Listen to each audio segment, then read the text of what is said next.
Well, Danny's getting a little work done out on the lawn. I thought I would go ahead and jump on the curbing. That's going to help define this flower bed. And one thing about this, since the flower bed is already raised, the curbing's not just going to define it, but it'll help contain it. Now, I am going to make this out of concrete, and just like Danny's pathway, it's a lot easier to do than you may think. This shovel work is not only necessary to establish the rough outline of the curb, but also to level the ground that supports it. When you've got it close, the soil needs to be compacted to provide a solid base. Otherwise, as the dirt settles, the curb's going to crack. I'm using 4-inch strips of 1/4-inch thick hardboard to form up the concrete, and it's going to take 2 pieces to cover the distance. So, by overlapping them in the middle, I can mark the cut perfectly. Setting a stake at this location allows me to join the 2 pieces easily after each piece is leveled.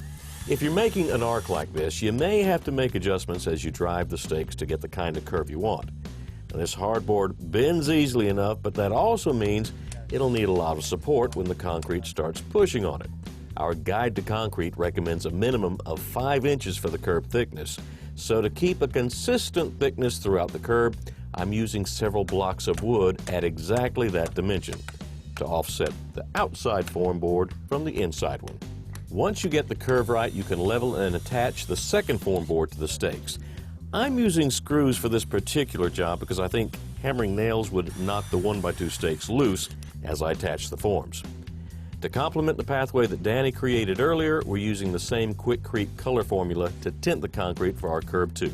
This batch can be mixed a little more wet than the stuff Danny used on the Walkmaker path, since we don't have to remove the forms right away.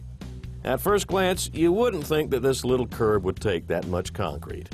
But that 4-inch by 5-inch space, stretched out over 15 feet, adds up to an awful lot of mixing and pouring and mixing and pouring. Once the concrete is level with the top of the forms, working the surface with a trowel draws the water to the top and smooths it off. As the concrete starts to firm up, we can round off the front lip with an edging tool.